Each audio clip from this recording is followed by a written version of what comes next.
बरगढ़ जिला और झारसुगुड़ा जिला लगी गोटे बढ़िया महानदी सेतुटे बनला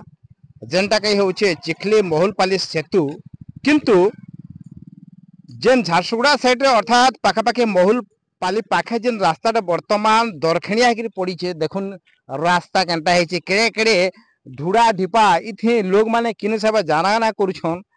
आपन देखि पारबे पाखापाखि हाफ किलोमीटर रास्ता अच्छे इे रास्ता कंप्लीट अच्छे सियाड़े सेतु महानदी सेतु भी कंप्लीट अच्छे किंतु मझिरे ई रास्ताटा केन थिल लगी नहीं पाला से कारण जहाँ भी हो लोके बहुत असुविधा जाना ना करछन एड़े ढुरा आसे आपन जीवाटा मुश्किल होइबा मोटरसाइकिल क्या करी चार चक्का क्या करी जोना साइकिलियाटे भी थी जीवाटा मुश्किल होइबा केड़े ढुरा आसे आपन देखन पाखापाखि हाफ किलोमीटर रास्ता क्या थिले नहीं पाला से कारण जहाँ भी हो सेटा अलग कथा किंतु सरकार इटा बनाबार कथा पूर्व बीजेडी सरकार थिले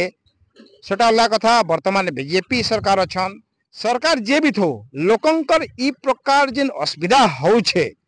एटा के समाधान करबा कथा पूरा बड़ बड़ ढुड़ा अच्छे जहाद्वारा कि लोग माने जीवा आसबार लगी बहुत असुविधार सम्मुखीन होछन इे देखिए केन प्रकार रास्ता अच्छे जड़की ढुड़ा ढिपा है जे आपन जदि ई रास्ता केभे नहीं आसबे जानी नहीं पार तो ई जगह सरकार को अनुरोध करमा जगह क्या थिले नहीं बने से अलग मैटर है किंतु जिते शीघ्र बनाबे बरगढ़ अंचल जे लोग माने आसुछन किंबा झारसुगुड़ा अंचल बरगढ़ जेन जाउछन जेन कनेक्टिविटीटा रहला महानदी सेतु द्वारा सेटा आमे जदि कहि पारमा ए जगह दरखिणिया हेछि कहले ठीक हेबा काहे केड़े केड़े ढुड़ा अछन देखुन आपन इदि केन हिसाब में बाइक टे जीवा साइकिल उडे जीवा चार चकिया तो आहुरी असुविधा सृष्टि होछि तो एड़े सुंदर महानदी सेतु हैला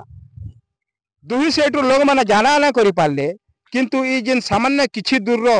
हाफ किलोमीटर रास्ता लगी सभे असुविधा पड़ुछन आम अनुरोध करमु सरकार के कारण जहाँ भी हो ये रास्ता के बने करी ये अंचल